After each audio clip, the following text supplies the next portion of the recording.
नमस्कार मित्रांनो, Marathi special general knowledge या आपल्या यूट्यूब चॅनलवर तुमचं सर्वांचं स्वागत आहे. आजचा पहिला प्रश्न आहे. 1 मे 2016 रोजी पंतप्रधान नरेंद्र मोदी यांच्या हस्ते टिंबटिंबमध्ये प्रधानमंत्री उज्ज्वला योजना म्हणजेच PMUY योजना सुरू करण्यात आली होती. 1 महाराष्ट्र, 2 उत्तर प्रदेश, 3 मध्य प्रदेश आणि 4 गुजरात.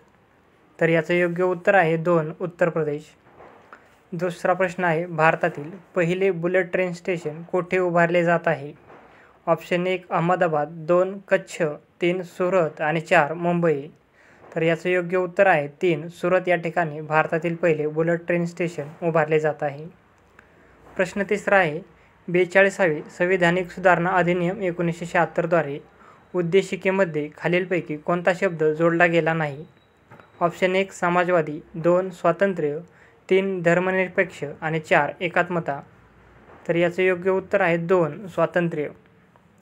प्रश्न चौथा आहे. सत्यार्थ प्रकाश म्हणजे सत्याचा प्रकाश ही खालीलपैकी कोणत्या समाजसुधारकाची सर्वोत्कृष्ट कृती आहे?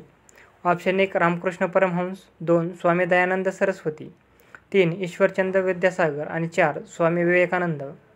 तर याचं योग्य उत्तर आहे 2 स्वामी दयानंद सरस्वती यांचा सत्यार्थ प्रकाश ही कृती आहे. प्रश्न 5वा आहे. झेलम नदी भारतातील कोणत्या केंद्रशासित प्रदेशातून वाहते? 1 पुदुच्चेरी, 2 जम्मू आणि काश्मीर, 3 अंदमान आणि निकोबार बेटे आणि 4 लक्षद्वीप. तर याचं योग्य उत्तर आहे 2 जम्मू आणि काश्मीर या केंद्रशासित प्रदेशातून झेलम ही नदी वाहते. प्रश्न 6वा आहे. खालीलपैकी कोणते विधाने भारतीय नागरिकत्वाबाबत योग्य आहेत? 1 किंवा दोन्ही पालक भारतीय नागरिक असल्यास ते प्राप्त केले जाऊ शकते. 2 हे केवळ जन्माने किंवा नागरिकत्वाद्वारे प्राप्त केले जाऊ शकते. 3 एक पालक भारतीय नागरिक असल्यास ते प्राप्त केले जाऊ शकते. आणि 4 जेव्हा एखादी व्यक्ती भारतात जन्मते तेव्हा ते मिळवता येते. ऑप्शन 1 आहे 2 आणि 4 बरोबर, दुसरा आहे 1 आणि 2 बरोबर, तिसरा आहे फक्त 2 बरोबर आणि चौथा आहे फक्त 1 बरोबर. तर याचं योग्य उत्तर आहे ऑप्शन क्रमांक 4 म्हणजे फक्त 1 बरोबर, म्हणजे 1 किंवा दोन्ही पालक भारतीय नागरिक असल्यास ते प्राप्त केले जाऊ शकते. प्रश्न 7वा आहे. कोणत्या वर्षी महाराष्ट्र हे अधिकृतपणे एक राज्य बनले? 1 1980, 2 1970, 3 1960 आणि 4 1956. तर याचं योग्य उत्तर आहे 3 1960मध्ये महाराष्ट्र हे अधिकृतपणे एक राज्य बनले. प्रश्न 8वा आहे. महाराष्ट्राचे जीवनधारा म्हणून वारंवारपणे कोणत्या नदीचा संदर्भ दिला जातो?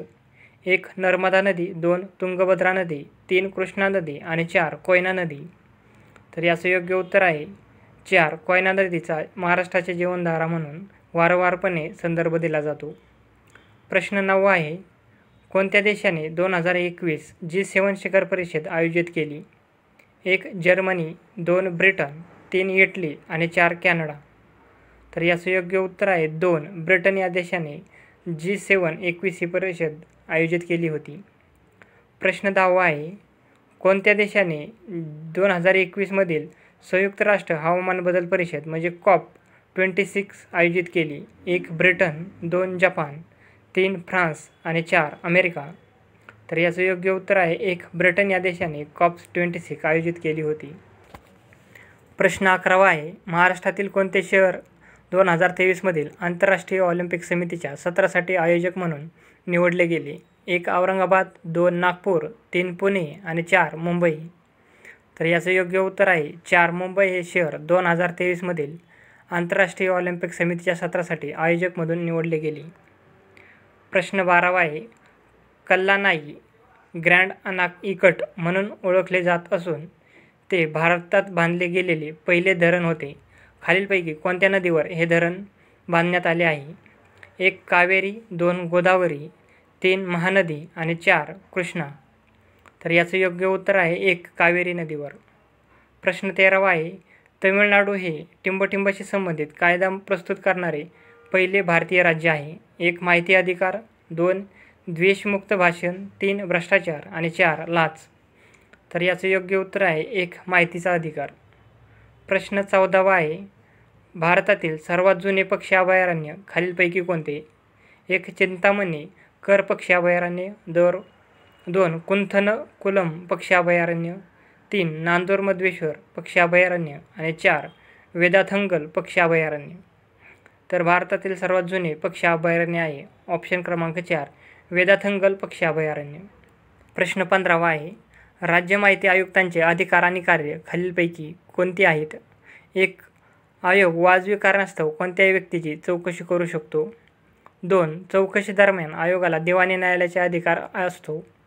3. एखाद्या तक्रारीची चौकशी दरम्यान हा आयोग सार्वजनिक प्राधिकरणाच्या ताब्यात असलेल्या कोणत्याही माहितीची तपासणी करू शकत नाही. आणि 4. हा आयोग चुकार अधिकाऱ्यांविरुद्ध शिस्तभंगाच्या कारवाईची शिफारस करू शकतो. तर याचं योग्य उत्तर आहे ऑप्शन क्रमांक 4 ABD. म्हणजे आयोग वाजवी कारणास्तव कोणत्याही प्रकारची चौकशी करू शकतो. 2. चौकशी दरम्यान आयोगाला दिवाणी न्यायालयाचे अधिकार आहेत. आणि 3. आयोग चुकार अधिकाऱ्यांविरुद्ध शिस्तभंगाची कारवाईची शिफारस करू शकतो. तर धन्यवाद मित्रांनो, या व्हिडिओमध्ये आपण इथेच थांबूया. अशाच नवनवीन व्हिडिओसाठी आपल्या व्हिडिओला लाईक करा आणि चॅनलला सबस्क्राईब करा.